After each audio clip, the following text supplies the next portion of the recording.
Hello and welcome back to Children's Reading Cove. I think it's time for another Shakespearean play. Are you ready to meet the cast of the Tempest? All right. Here they are. Here is the cast list. Miranda, daughter to Prospero. Prospero is a wizard and the rightful Duke of Milan. There's Ariel, an airy spirit. Caliban, who is a servant to Prospero the wizard. There is Antonio, who is the Duke of Milan and brother to the wizard Prospero. There is Alonso, who is the king of Naples, and there's Prince Ferdinand, his son. And there are two sailors, Trinculo and Stefano. The scene, Mediterranean island in the 15th century.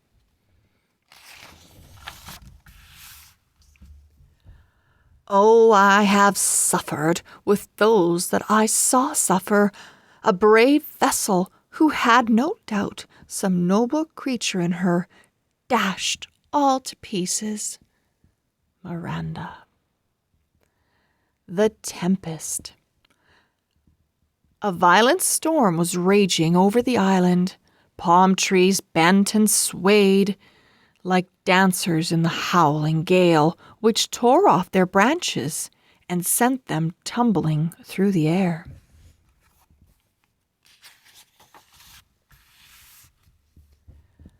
On a beach not far from the mouth of his cave stood Prospero the wizard, his white hair and beard streaming out in the wind, his black robes flapping around him.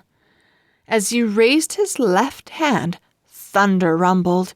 He lifted the staff in his right hand, and forked lightning crackled, flickering like snakes' tongues across the inky clouds.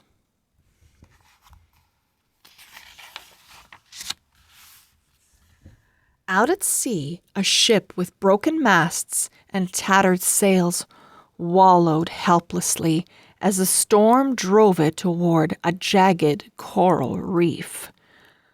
A lovely young woman in a white gown hurried out of the cave and ran toward Prospero, her dark hair whipping about her face. She caught the wizard by the sleeve and called out, "Father!" Prospero seemed not to hear her. His eyes burned silver with magic, and they stayed firmly fixed on the ship. "Father!" shouted the young woman. "What are you doing? Everyone aboard that ship will be killed."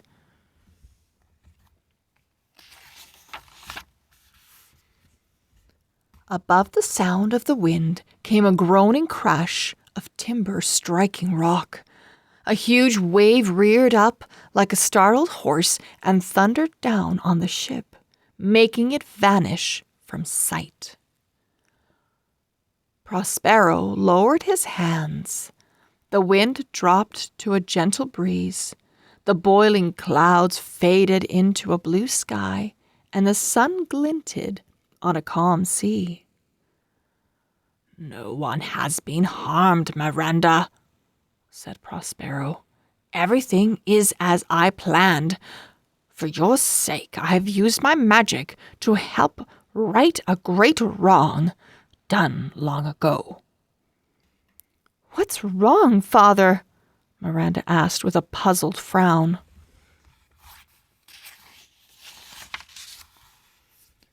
"Enough," said Prospero. He moved his left hand in front of Miranda's face, and she fell into an enchanted sleep where she stood. Prospero took 2 paces toward the sea, looking out at the place where the ship had sunk. "Soon, my brother," he whispered. A sound made him turn his head in time to see a strange creature creeping up behind Miranda. It was shaped like a man, but its skin was covered with glistening green scales, and its eyes were as yellow as a lizard's.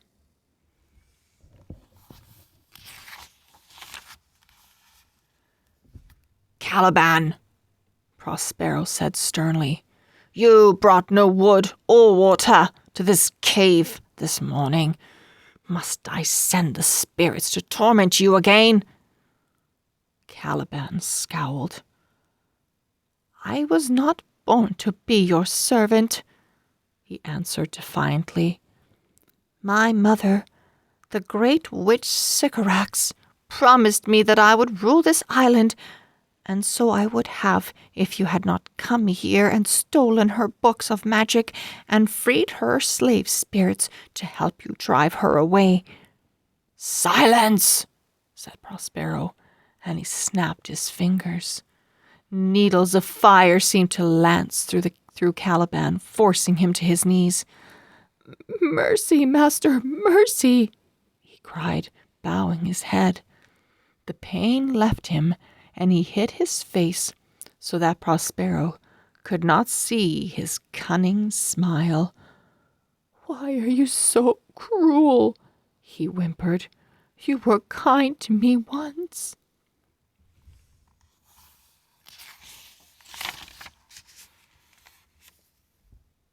And you repaid my kindness by trying to kidnap my daughter, snapped Prospero.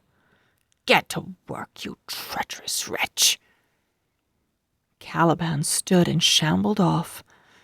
I will be revenged one day, he muttered to himself.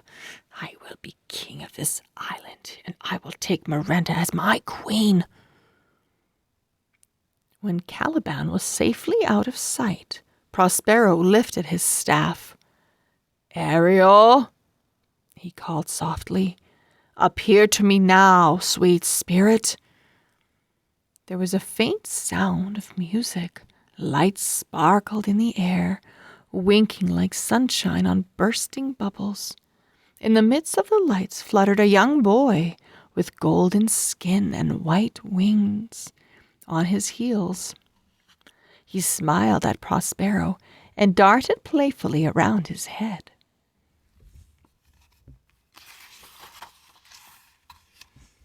Prospero laughed. Faithful Ariel, he said. All the sailors scattered over the island as I commanded. They are, good master, said Ariel, his voice like the gentle humming of a harp. And where is Ferdinand, the king of Naples' son? Prospero demanded. Close by, said Ariel. He mourns his father, believing him to be drowned. He is not drowned, said Prospero. He wanders the island lost with my brother Antonio. Prospero sighed, and old memories gave his face a far-off look. 12 years ago, when I was Duke of Milan, my wife died, he said, sadly. Grief blinded me to the treachery of Antonio, who plotted in secret with my old enemy, King Alonso of Naples. They overthrew me, and Antonio took my place.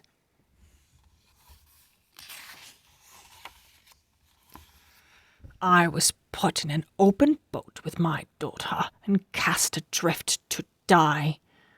But destiny took me to this island, to Sycorax's magic books, and to you. My spells brought the ship here, and now it's time for mischief and magic.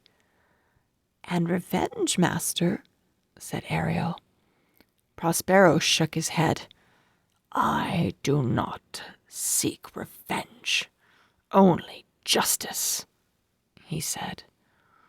Go to Prince Ferdinand and bring him here. Ariel's eyes darkened into doubt. Will it be as thou promised, master? When thy plan is done, shall I be free? Free as the wind, my Ariel, said Prospero. I will break my spells, and no magic will ever hold you again. Ariel glowed brightly and flew off faster than Prospero's eyes could follow. end of part 1. We'll see you again for part 2 of The Tempest.